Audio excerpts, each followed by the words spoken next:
Wah, senang sekali Anda gabung lagi nih buat sesi kupas tuntas kita. Kali ini kita bakal ngomongin sesuatu yang kayaknya semua orang pernah ngalamin atau paling nggak mikirin lah ya, keberuntungan. Kita akan gali lebih dalam bab 5 dari materi sumber Anda. Coba pahami apa sih sebenarnya keberuntungan itu, seberapa besar sih dampaknya, dan gimana kita sebaiknya mikirin ini. Coba deh Anda pikirin bentar, seberapa sering Anda ngerasa, wah untung banget gue, atau sebaliknya, kok sial banget sih hari ini? Apa ini cuma perasaan aja, atau ada sesuatu yang lebih nyata gitu ya? Ada kutipan menarik nih dari Richard Doll, ahli yang nemuin hubungan rokok sama kanker. Dia bilang, apakah seseorang yang terpapar karsinogen kena kanker atau tidak, itu sebagian besar, ya masalah keberuntungan. Saya sih ngerasa itu masuk akal, tapi banyak orang kayaknya enggak deh. Bikin mikir ya. Oke deh, mari kita bongkar ini. Tentu. Keberuntungan ini memang konsep yang kita pakai tiap hari. Tapi jarang banget kita bedah ya. Bab 5 di sumber Anda ini coba ngasih kerangka gitu. Ngelihat keberuntungan sebagai ya peristiwa di luar kendali kita yang dampaknya tuh signifikan. Bisa bagus, bisa juga buruk buat hidup kita. Sumbernya langsung kasih contoh yang kuat di awal. Ada kisah Stephen Evans, profesor statistik. Dia selamat dari kecelakaan pesawat Dakota tahun 1949 waktu kecil. Terus ada Juliane Kopke, remaja yang selamat setelah jatuh 3 km dari pesawat yang pecah di atas hutan Amazon tahun 71. Gila kan? Nah, pertanyaan langsung muncul. Itu murni hoki aja gitu. Iya juga ya, definisi dari David Fussfelder yang dikutip sumber itu kayaknya pas banget. Keberuntungan adalah operasi kebetulan yang diambil secara pribadi. Ada dua kata kunci nih, kebetulan artinya ya di luar kendali kita, sama diambil secara pribadi. Maksudnya dampaknya tuh kita rasain langsung.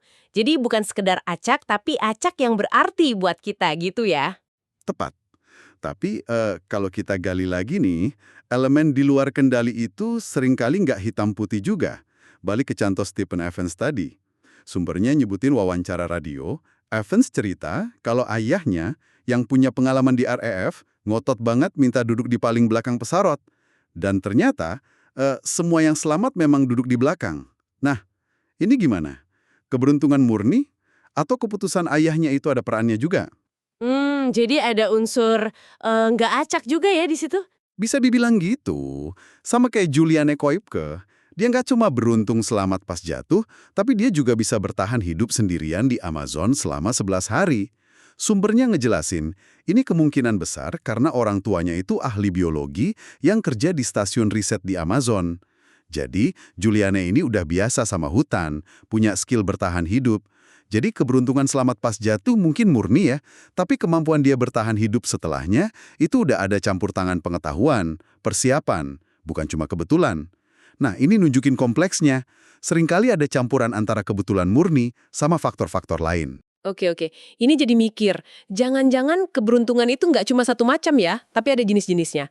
Sumber Anda, ngutip para filsuf ngebagi jadi beberapa kategori nih. Yang pertama yang paling umum mungkin ya, resultant luck. Keberuntungan hasil. Ya ini simpelnya, untung atau sial gara-gara hasil akhir suatu kejadian. Selamat dari kecelakaan, menang lotre, atau sebaliknya, gitu kan? Benar. Terus ada circumstantial luck, keberuntungan situasional. Ini untung atau sial karena kita ada di situasi tertentu, lepas dari hasilnya gimana. Contohnya ya sekedar ada di pesawat yang akhirnya jatuh, itu udah sial situasional. Walaupun mungkin akhirnya selamat, nah itu baru keberuntungan hasil. Atau sebaliknya, kebetulan ketemu jodoh di antrean kopi, itu kan keberuntungan situasional banget. Nah, ini nih yang menurut saya menarik banget dan kayaknya penting. Constitutive luck, keberuntungan konstitutif. Ini hubungannya sama siapa diri kita gara-gara faktor bawaan lahir yang kita nggak bisa milih sama sekali. Orang tua kita siapa, sehat atau enggak pas lahir di negara mana, zaman kapan, bahkan mungkin bakat kita. Ya, dan ini menurut saya yang paling krusial buat dibahas. Constitutive luck ini bisa dibilang ya pondasinya hidup kita lah. Sumber Anda tuh nekenin banget gimana faktor-faktor acak pas kita lahir ini, yang benar-benar 100% di luar kendali, pengaruhnya gede banget ke kesempatan, tantangan, ya arah hidup kita ke depan. Penulis sumbernya bahkan cerita sendiri gimana dia ngerasa beruntung secara konstitutif. Lahir dari orang tua yang mendukung, di negara damai, zaman lagi enak, sehat pula. Ini beneran sesuatu yang patut Anda renungkan deh. Keberuntungan konstitutif apa aja yang mungkin tanpa sadar udah ngebentuk Anda sekarang? Dampaknya tuh seringkali gede banget tapi kita anggap biasa aja. Kebayang sih betapa acaknya titik mulai tiap orang ya. Sumber juga nyebut sekilas jenis lain kayak existential luck. Untungnya kita ada, kehidupan bisa ada di bumi. Terus epistemic luck, ini agak unik. Kita punya keyakinan benar tapi alasannya salah. Misalnya percaya obat X manjur karena kata orang pinter, ternyata emang bener manjur secara medis, tapi kita nggak tahu kenapa. Tapi ya, fokus utamanya kayaknya memang di resultant, circumstantial, dan terutama konstitutif itu tadi ya. Tentu aja, nggak selamanya untung. Sumbernya juga kasih contoh kesialan yang, aduh, ini hampir lucu kalau nggak kasihan. Kisah Felicity Chilcott tahun 1951 di London. Dia lagi santai naik bus tingkat, tiba-tiba ada simpanse namanya Mr. Cholmondeley yang kabur dari kebun binatang, ikut naik bus itu, terus gigit kakinya. Serius? Simpanse naik bus terus gigit orang? Wahahaha, aduh. Ya, ini kan kombinasi sempurna dari sial situasional, naik bus yang salah di waktu yang salah, sama sial hasil, jadi korban gigitan simpanse di bis. Susah ngebayangin yang lebih acak dan apes dari ini. Cerita yang luar biasa sih itu. Ini semua nunjukin gimana hidup kita bisa banget dipengaruhi hal-hal acak. Tapi pertanyaan berikutnya nih, dan ini dibahas juga di bab 5. Bisa nggak sih kita ngukur seberapa gede porsi keberuntungan dalam suatu hasil? Atau ini bakal selamanya jadi misteri aja? Nah itu dia pertanyaan kuncinya. Ngukur keberuntungan emang susah, tapi bukan berarti nggak bisa dideketin pakai analisis. Sumbernya kasih contoh menarik buat dipikirin. Misalnya Nasser Hussain, mantan kapten kriket Inggris. Dia terkenal banget karena pernah kalah toss koin buat nentuin giliran main, itu 14 kali berturut-turut. 14 kali? Beruntun? Itu kan kemungkinannya kecil banget ya. Kayak 1:16 ribuan gitu, pasti rasanya kayak dikutuk sial ya? Pasti. Ngerasa apes banget itu manusiawi lah dalam situasi gitu. Terus, ada contoh lain yang lebih terkontrol. Ilusionis Darren Brown. Di salah satu acara TV-nya, dia lempar koin 10 kali dan dapat sisi kepala 10 kali berturut-turut. Spontan kita mikir, wah gila nih orang, hoki banget. Jelas lah, 10 kepala berturut-turut itu kan 12 pangkat 10 ya. 1:1024, kecil banget kemungkinannya. Betul. Tapi, nah ini dia, konteks itu jadi penting banget. Sesuatu yang sering kita lupain pas nilai keberuntungan. Brown itu ngaku kalau adegan itu hasil syuting selama 9 jam. Dia lempar koin terus-terusan sampai akhirnya dapat urutan 10 kepala itu. Hah? 9 jam? Oke, itu mengubah segalanya dong. Banget. Coba kita hitung dikit ya. Buat dapat 10 kepala beruntung, rata-rata emang butuh sekitar 1024 lemparan. Dalam 9 jam, anggaplah dia bisa lempar beberapa kali per menit. Mungkin dia udah lakuin sekitar 1.600 lemparan. Pertanyaannya jadi bukan lagi beruntung nggak dia berhasil, tapi lebih ke beruntung nggak dia berhasil dalam 9 jam itu. Gitu. Ternyata, probabilitas butuh 1.600 lemparan atau lebih buat dapat 10 kepala itu sekitar 21%. Artinya, ada kemungkinan 1 dari 5 kalau dia bakal butuh waktu selama itu atau lebih lama. Jadi bukannya super hoki, Brown ini sebenarnya malah sedikit kurang beruntung, karena butuh waktu lebih lama dari rata-rata statistik, 1024. Wow, ini beneran membalikan persepsi ya. Jadi gara-gara kita nggak tahu prosesnya, syuting 9 jam, kita salah ngartiin hasilnya sebagai hoki luar biasa. Padahal secara statistik dia malah agak apes. Pelajaran penting nih gimana kita nilai keberuntungan tanpa tahu konteks lengkapnya. Tepat sekali. Konteks itu kuncinya. Sumbernya juga bandingin ini sama percobaan ulang oleh James Grime, rekannya penulis. Grime cuma butuh sejam, berhasil di lemparan ke-234. Probabilitas berhasil secepat itu atau lebih cepat sekitar 20%.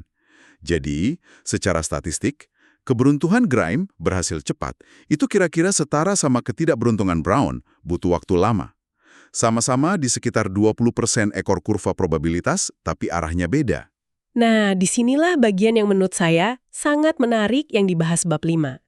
Gimana caranya kita misahin peran keberuntungan dari peran skill dalam konteks yang lebih kompleks dan dampaknya gede. Misalnya, hasil akhir kompetisi olahraga kayak liga sepak bola. Skill pemain, strategi pelatih kan jelas penting banget. Tapi seberapa gede sih sebenarnya porsi dadu kosmik yang nentuin siapa juara, siapa degradasi?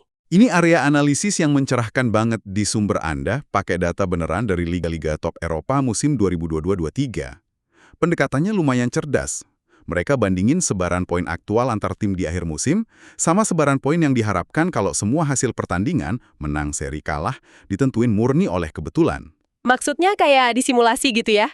Liga di mana semua tim dianggap sama kuat, terus hasil tiap laga diundi pakai koin atau dadu, gitu. Kurang lebih gitu, tapi sedikit lebih canggih lah. Mereka pakai probabilitas historis, rata-rata hasil pertandingan. Sekian persen tuan rumah menang, sekian persen seri, sekian persen tamu menang. Terus mereka simulasiin satu musim penuh cuma pakai probabilitas acak ini, hasilnya dibandingin sama dunia nyata. Contohnya nih, di Liga Premier Inggris 2022-23, tim paling atas Man City dapat 89 poin. Tim paling bawah Southampton cuma 25 poin. Selisihnya, sebarannya 64 poin. Nah, di simulasi liga yang murni acak tadi, sebaran poin yang muncul cuma karena faktor kebetulan itu sekitar 27 poin. Tunggu. Jadi dari total sebaran 64 poin di Liga beneran, 27 poinnya itu bisa dijelasin cuma pakai faktor acak atau hoki pertandingan. Itu kan berarti sekitar 42%. 27 dibagi 64. Serius? Tepat. Ampe itu nunjukin kalau hampir separuh dari variasi performa tim di Liga Premier musim itu, ya minimal dari poin akhir ya, bisa diatribusiin ke elemen keberuntungan acak dalam hasil pertandingan. Angkanya malah lebih tinggi di beberapa liga lain yang dianalisis sumber, sampai 46% di Liga Belgia. Ini bukan berarti skill nggak penting ya, sama sekali nggak. Tapi ini nunjukin betapa signifikannya peran keberuntungan nentuin peringkat akhir, bahkan di level pro tertinggi sekalipun. Itu presentasi yang gede banget ya, jujur aja. Jadi agak beda nih cara saya ngelihat tabel klasemen akhir sekarang. Terus kalau gitu gimana caranya kita coba ngelihat kualitas tim yang sebenarnya di luar noise keberuntungan satu musim ini? Apa sumbernya ngebahas cara ngira-ngiranya? Ya, sumbernya ngebahas konsep buat ngestimasi kualitas intrinsik tim. Bisa dibayangin kayak rata-rata poin per laga yang harusnya mereka dapat kalau musim dimainin terus-terusan tanpa henti. Jadi faktor hoki jangka pendeknya hilang. Tentu aja, kita kan cuma punya data satu musim, jadi estimasi ini pasti ada tingkat ketidakpastiannya. Sumber ngambarinnya pakai interval ketidakpastian gitu, di sekitar rata-rata poin per game tiap tim. Interval ketidakpastian maksudnya kayak rentang nilai gitu ya buat kualitas asli tim itu. Bener. Dan yang menarik banget, pas interval ketidakpastian ini digambarin buat semua tim, seringkali interval antara tim-tim yang peringkatnya deketan di klasemen akhir itu tumpang tindih, overlap gitu. Artinya, ya meskipun tim A peringkat 5 dan tim B peringkat 6, interval mereka mungkin mirip banget. Kita nggak bisa terlalu yakin kalau tim A itu secara fundamental lebih bagus dari tim B. Perbedaan peringkat mereka di akhir musim bisa jadi lebih banyak karena hoki aja selama musim itu, daripada beda kualitas asli. Ini penting buat diingat pas Anda ngevaluasi kinerja, entah itu tim olahraga, investasi, atau bahkan kerjaan. Hasil jangka pendek sering banget dipengaruhi faktor acak. Implikasinya luas banget ya, nggak cuma di bola aja. Ini nyambung juga ke bagian akhir bab 5 yang bahas gimana kita mandang dan ngomongin keberuntungan. Kan ada macam-macam pandangan ya, dari yang percaya hoki itu kayak kekuatan aktif hampir mistis gitu, sampai pandangan filosofis tadi. Keberuntungan itu label yang kita kasih ke kebetulan setelah dampaknya kena kita. Sumbernya ngutip contoh Ed Smith, penulis lain. Ketemu calon istrinya nggak sengaja di kereta. Dia baru nyebut itu keberuntungan bertahun-tahun kemudian pas sudah nikah punya anak. Kejadiannya sendiri netral, interpretasi beruntungnya datang belakangan. Dan cara kita ngomonginnya ini jadi krusial banget, terutama di situasi sensitif atau tragis.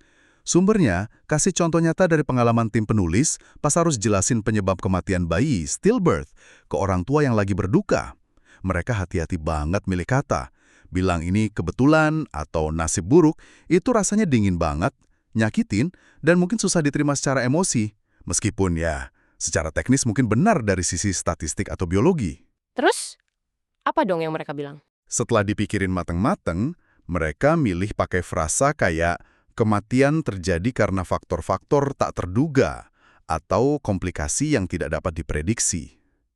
Intinya sih sama aja, nunjuk ke elemen acak atau ketidakpastian, tapi disampaikannya lebih lembut, lebih empatik. Ternyata, orang tuanya bisa nerima penjelasan ini lebih baik. Ini pelajaran penting.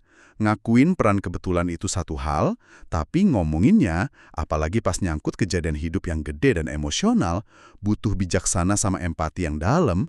Bahasa kita tuh ngaruh banget ke gimana orang paham dan ngadepin peran keberuntungan di hidup mereka. Jadi setelah kita kupas tuntas bab 5 ini, apa nih rangkuman utamanya? Kita udah lihat definisi keberuntungan sebagai kebetulan yang diambil secara pribadi, udah bedah jenis-jenisnya, dan lihat betapa fundamentalnya peran konstitutif luck, keberuntungan pas lahir.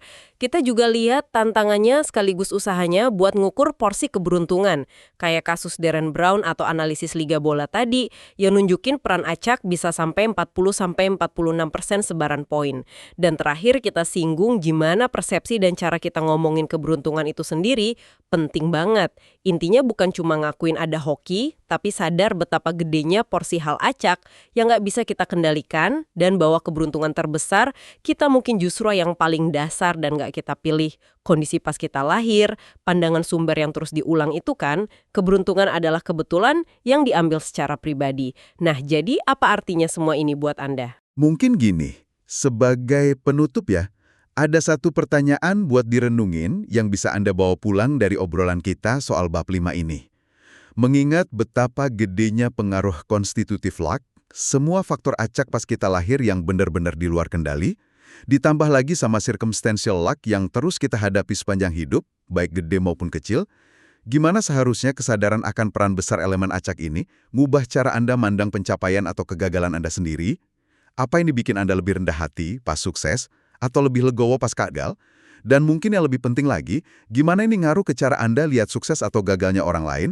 Bisa nggak sih pengakuan mendalam soal peran keberuntungan ini numbuhin rasa syukur atas apa yang kita dapat secara kebetulan, dan sekaligus numbuhin empati yang lebih gede buat perjuangan orang lain yang mungkin mulai hidup dari lemparan dadu yang beda banget?